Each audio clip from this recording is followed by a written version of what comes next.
नमस्कार। राजस्थान की तमाम फटाफट खबरों में आपका स्वागत है। राजस्थान की खबरों के लिए आपसे निवेदन कि यदि आपने हमारे चैनल को सब्सक्राइब नहीं किया है तो कृपया करके आपके अपने चैनल को सब्सक्राइब कर लें। तो बढ़ते हैं आज की बड़ी खबर की ओर। सर्दी में जी हाँ, इस बार मार्च का पहला हफ्ता ठिठुरा रहा है। ओले बारिश का दौर थमने के बाद 2 दिन से चल रही ठंडी हवाओं ने एकाएक पारा लुढ़का दिया। बीती रात न्यूनतम तापमान 24 घंटे में ही 3.5 डिग्री लुढ़क कर 10.2 डिग्री सेल्सियस पर दर्ज हुआ। यह 12 साल में दूसरी बार मार्च में न्यूनतम तापमान सबसे कम दर्ज हुआ है। इससे पहले मार्च 2015 में न्यूनतम तापमान 5.2 डिग्री दर्ज हुआ था। राजस्थान विश्वविद्यालय की ओर से सत्र 2023-24 के नियमित पूर्व विद्यार्थियों एवं स्वयं पाठी परीक्षार्थी ऑनलाइन परीक्षा फॉर्म दोगुने शुल्क के साथ मंगलवार व बुधवार को भर सकते हैं।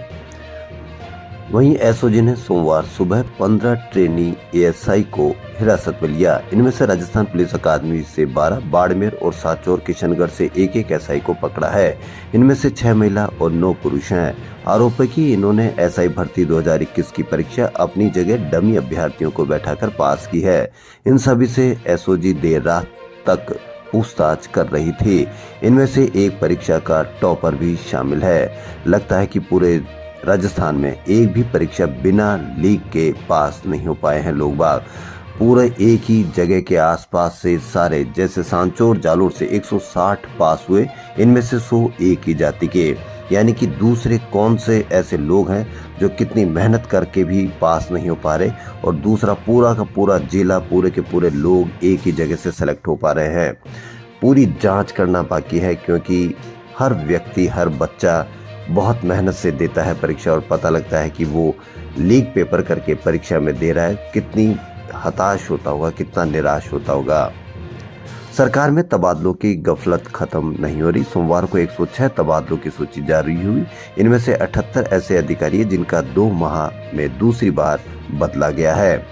लोकसभा चुनाव से पूर्व भजनलाल सरकार के मंत्रिमंडल में विस्तार की संभावना है। मंत्रिमंडल विस्तार के जरिए जातीय और क्षेत्रीय समीकरण साधने का प्रयास होगा। केंद्रीय नेतृत्व से हरी झंडी का इंतजार है। वहीं शिक्षा मंत्री मदन दिलावर ने विमान के आविष्कार को श्रेय एक भारतीय वैज्ञानिक को दिया है। उनका कहना है कि राइट बंधुओं ने विमान का आविष्कार नहीं किया था। इस बयान के बाद अब बड़ा सवाल खड़ा हो गया कि आरपीएससी और कर्मचारी चयन बोर्ड अन्य भर्ती परीक्षाओं में विमान के आविष्कार को लेकर सवाल पूछा जाता है तो सही जवाब राइट ब्रदर्स होता है और भारतीय वैज्ञानिक ने किया था, ये मदन दिलावर का कहना है। अब सवाल यह है कि क्या जवाब दे एग्जाम देने वाले विद्यार्थी। भाजपा ने दूसरी लिस्ट की तैयारी शुरू कर दी है। मंगलवार को भाजपा कोर ग्रुप की बैठक में प्रत्याशियों के नामों की चर्चा होनी है। दूसरी सूची में कई मंत्रियों और सांसदों के टिकट कट सकते हैं। वहीं कुछ बड़े चेहरों को सीट बदलने जैसे फैसले हो सकते हैं। लोकसभा चुनाव के पार्टी प्रत्याशियों की स्क्रूटनी को लेकर मंगलवार को दिल्ली में बैठक बुलाएगी। कांग्रेस में भी अंतर्राष्ट्रीय महिला दिवस के अवसर पर राधाकृष्णन राज्य केंद्रीय पुस्तकालय में 4 मार्च से पुस्तक मेला शुरू हुआ। 4 दिवसीय इस मेले में काव्य पाठ होंगे। मेले में नेशनल बुक ट्रस्ट, साहित्य अकादमी, राजस्थान हिंदी ग्रंथ अकादमी, राजस्थान उर्दू अकादमी और जवाहर कला केंद्र की पुस्तकें उपलब्ध रहेगी। मंगलवार को शाम 3 बजे प्रगतिशील लेखक संघ की ओर से काव्य गोष्ठी आयोजित की जाएगी। जयपुर के जगतपुरा के रामनगरी इलाके में अक्षय पात्र के पास सोमवार शाम निर्माणाधीन माल के बेसमेंट में पाइलिंग के दौरान मिट्टी ढहने से 3 मजदूरों की मिट्टी में दबकर मौत हो गई। घटना की सूचना पर कलेक्ट्रेट से आपदा प्रबंधन व रामनगरिया थाना पुलिस मौके पर पहुंची। इसके बाद पुलिस आपदा प्रबंधन की टीम मजदूरों ने मिलकर दबे हुए मजदूरों को बाहर निकाला।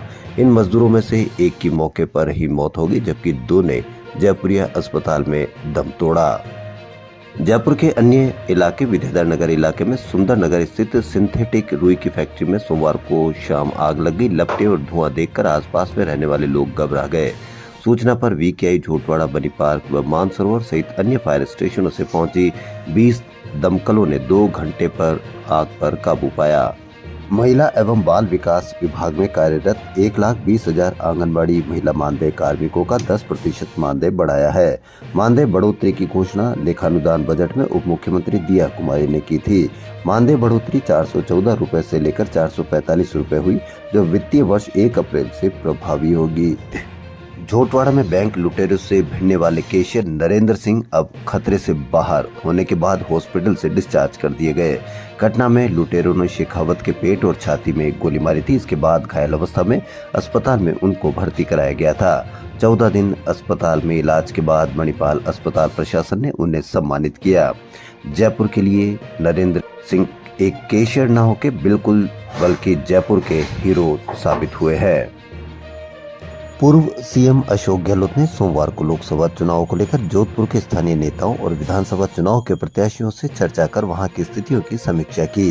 जोधपुर लोकसभा क्षेत्र के समन्वयक महेंद्र चौधरी और कांग्रेस प्रदेश अध्यक्ष गोविंद सिंह डोटासरा की मौजूदगी में जोधपुर से आए नेताओं से प्रत्याशी से लेकर चुनाव प्रबंधन और मौजूदा स्थिति को लेकर बातचीत की। टिकट मांग रहे दावेदारों सहित ब्लॉक जिलाध्यक्ष भी इस चर्चा में शामिल हुए। गहलोत और डोटासरा ने जोधपुर लोकसभा सीट से चुनाव लड़ने के कई दावेदारों से 1-to-1 मुलाकात भी की। उन्होंने अन्य पदाधिकारियों से सामूहिक रूप से और 1-to-1 भी चर्चा की। सुझाव मांगे कि आगामी लोकसभा चुनाव में कैसे पार्टी को जीत दिला सकते हैं, किस तरह का कैंपेन चलाया जाए। इसी तरह की चर्चा मंगलवार को जालोर से हुई और उसके बाद पाली लोकसभा सीट को लेकर चर्चा की जाएगी। गहलोत ने सोशल मीडिया के जरिए सोमवार को भी भाजपा पर निशाना साधा। इस बार निशाने के केंद्र में पीएम नरेंद्र मोदी थे। उन्होंने कहा कि मोदी सरकार ने कल बैठक कर चुनाव होने से पूर्व ही अगली सरकार के 100 दिन की कार्य योजना एवं अगले 25 साल पर चर्चा कर जनता को भ्रमित करने का प्रयास तो किया ही है, परंतु पिछले दोनों चुनाव के घोषणा पत्रों की घोषणाओं की क्रियान्वित रिपोर्ट आज तक नहीं दी है। मुख्यमंत्री भजनलाल शर्मा ने कहा कि राज्य सरकारी स्कूलों का शैक्षणिक माहौल प्राइवेट स्कूलों की तरह बनाया जाएगा। राज्य में जिस भी सरकारी स्कूल में शिक्षकों की आवश्यकता है उसमें तुरंत शिक्षकों की नियुक्ति करे ताकि शिक्षा का माहौल बेहतर बने। राज्य सरकार प्रत्येक विद्यार्थियों को शिक्षा के बेहतर अवसर उपलब्ध कराने के लिए प्रतिबद्ध है। केंद्रीय संचार मंत्री अश्विनी वैष्णव ने संचार साथी पोर्टल पर डिजिटल इंटेलिजेंस प्लेटफॉर्म व चक्षु पोर्टल की शुरुआत की। वैष्णव ने साइबर धोखाधड़ी पर रोक लगाने के लिए नई दिल्ली में संचार साथी पोर्टल पर डिजिटल इंटेलिजेंस प्लेटफॉर्म और चक्षु पोर्टल की शुरुआत की।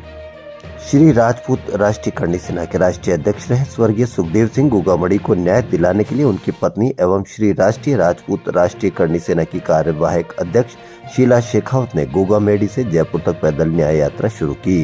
गोगामेडी के पैतृक गांव 5 GGM में समाधि स्थल से सुबह 11 बजे शुरू हुई न्याय यात्रा सोमवार सुबह 8:15 बजे भादरा से रवाना हुई। ये यात्रा जयपुर मुख्यमंत्री आवास तक जाएगी। न्याय यात्रा करीब 13 दिन में जयपुर पहुंचेगी। राजस्थान के सामुदायिक स्वास्थ्य केंद्र के निरीक्षण के दौरान चिकित्सा विभाग के सीनियर और जूनियर मर्यादा भूल गए। दरअसल CMHO डॉक्टर शंकर लाल बामनिया सोमवार सुबह 11:30 बजे बम्बोरा CSC का निरीक्षण करने पहुंचे। डॉक्टर मुकेश अटल कुर्सी पर बैठकर मरीज देख रहे थे। दोनों में आपस में हुई कान के नीचे 4 थप्पड़ मारूंगा। इसका वीडियो वायरल हो गया। RPSC और अन्य भर्ती एजेंसियों की प्रतियोगी परीक्षाओं की तर्ज पर राजस्थान माध्यमिक शिक्षा बोर्ड की परीक्षा में भी डमी कैंडिडेट का मामला सामने आया है। बोर्ड की 12वीं कक्षा के अंग्रेजी के पेपर में सोमवार को पहली बार जोधपुर के ओसिया में 2 डमी कैंडिडेट पकड़े गए। वहीं नागौर के एक परीक्षा केंद्र पर नकल का मामला सामने आया है। मुकंदरा टाइगर रिजर्व में बाघ आने के सुगबुगाहट है। टाइगर रिजर्व प्रशासन ने रेडियो कॉलर के टेंडर जारी कर दिए। रेडियो कॉलर नए लाए जाने वाले बाघों को लगाए जाएंगे। ऐसे में कभी भी नए बाघ आ सकते हैं। वन राज्य मंत्री संजय शर्मा भी महाराष्ट्र से बाघ लाने के संकेत दे चुके हैं। Rajasthan high court justice doctor Nupur Bhati ने टोंक सहित 6 जिलों में बजरी खनन के लिए प्रस्तावित खनन पट्टों की ई-नीलामी नोटिस पर रोक लगाते हुए जवाब तलब किया है। करौली निवासी याचिकाकर्ता सत्य स्वरूप सिंह जादौन की ओर से सीनियर एडवोकेट विकास बालिया ने याचिका में पैरवी करते हुए पक्ष रखा। राजस्थान की खबरों फिलहाल इतना ही। यदि आपको राजस्थान की खबरें पसंद आ रही है तो लाइक, सब्सक्राइब और शेयर अवश्य करें। धन्यवाद।